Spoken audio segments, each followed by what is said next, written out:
Today, we're going to crack the code on how to make real, lasting change, and we're doing it by diving into James Clear's masterpiece, Atomic Habits. Trust me, by the end of this, you'll have a super simple, practical toolkit to build pretty much any habit you want. So, does this sound familiar? Maybe it's January 1st, or just a random Monday, and you decide, okay, this is it. This time it's going to be different. You make a list of all the amazing habits you're going to start and all the bad ones you're finally going to kick. But then, a few weeks go by, and you're kind of right back where you started. Yeah, we've all been there. But here's the idea that changes everything, and I mean everything. If you're struggling to change your habits, the problem isn't you, it's your system. So let's just forget about willpower and motivation for a second. The real key here is building a better system. At the heart of it all is this simple but powerful idea. Get just 1% better every single day. These tiny, atomic habits might feel insignificant in the moment, but just like compound interest in a bank account, their effects are absolutely explosive over time. So just how explosive are we talking? Well, if you get 1% better each day for a year, you don't just end up 365% better. No, the math is way crazier than that. You end up nearly 38 times better. That's the power of compounding, and it's why your smallest daily actions are actually the ones that matter the most. So how do we actually build this system? Well, James Clear gives us 4 simple laws of behavior change, and they're designed to hack the 4 steps of any habit: the cue, the craving, the response, and the reward. So let's dive into the very first law, which targets the cue. Make it obvious. You know, our environment is kind of like this invisible hand that guides our choices all day long. So if you really want a good habit to stick, you've got to make the cues for it totally impossible to miss. You need to be the architect of your world, not just someone living in it. So, let's say you want to start running in the morning. Don't leave it up to your sleepy future self to find everything. Just lay out your clothes, your shoes, your water bottle, everything the night before. By setting up your environment like that, you make the cue to run completely obvious. It's right there waiting for you. Now, what about breaking a bad habit? Well, we just flipped the law on its head. Make it invisible. The goal is to reduce your exposure to the things that trigger your bad habits in the first place. You know, people with amazing self-control aren't superheroes. They're just really good at designing their lives so they don't have to use it all the time. I love this example because it's so clever. You're not banning the Pringles, right? You're just adding a little bit of friction.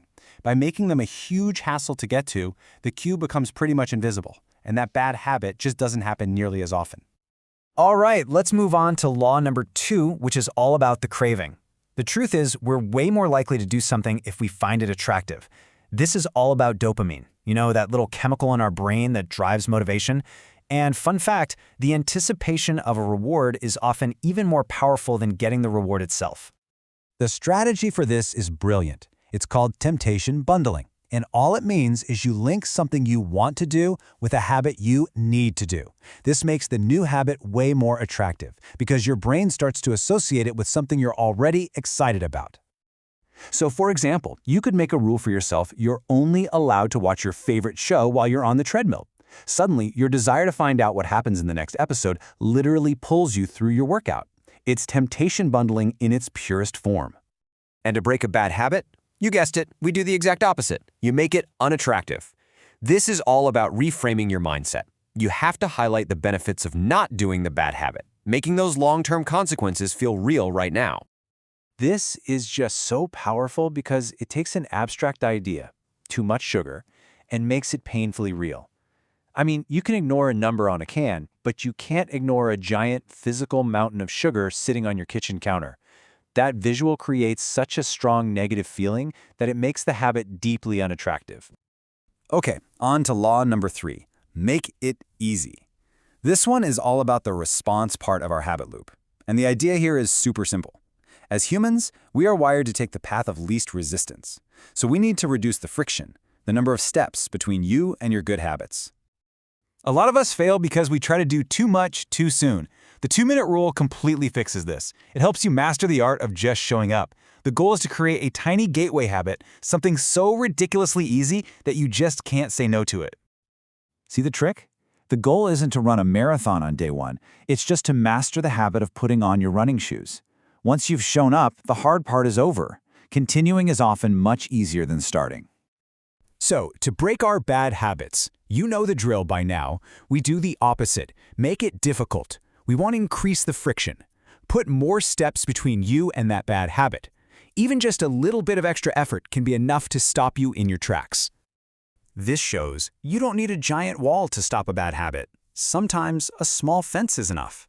Just by logging out of social media, you create just enough of a pause for your brain to ask, wait, do I really want to be doing this right now?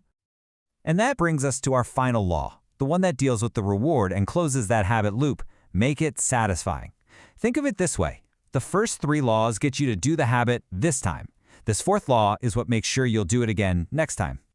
Here's the problem with so many good habits. The reward is delayed. You work out today, but you don't magically get fit today. So we have to invent a little immediate reward that tells our brain, hey, that was good, we should do that again. Things like habit trackers are perfect for this. They give you that immediate visual proof of progress that your brain just loves. Moving that one marble. It's a small, satisfying win that reinforces the entire loop and tells your brain, yep, that was totally worth it. And finally, to break a bad habit, you need to make it immediately unsatisfying. The thing about bad habits is they usually give us an immediate reward, but a delayed cost. We need to flip that around. We need to create an immediate punishment or cost for doing it. This is a classic habit contract. By adding an accountability partner and a financial penalty, the consequence of scrolling through social media isn't some fuzzy loss of productivity anymore. No, it's an immediate and kind of painful $10 cost. So we've covered the 4 laws, but what's the big idea that ties them all together? Honestly, this is the most powerful concept in the entire book.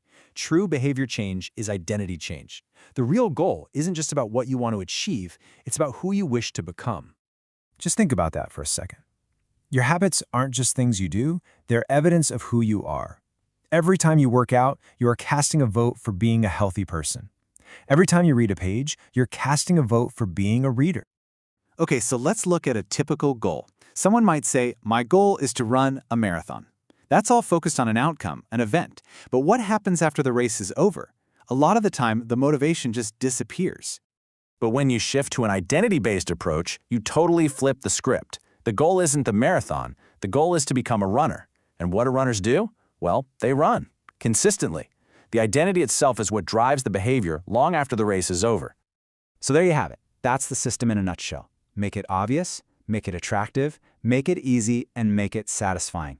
These 4 laws are your practical, step-by-step guide to making those tiny 1% improvements that, over time, lead to absolutely remarkable results. So the question for you isn't just about what you want to get done, it's about who you want to become. So start small. What is the one tiny atomic habit you're going to use to cast a vote for that person? Today, let us know down in the comments below.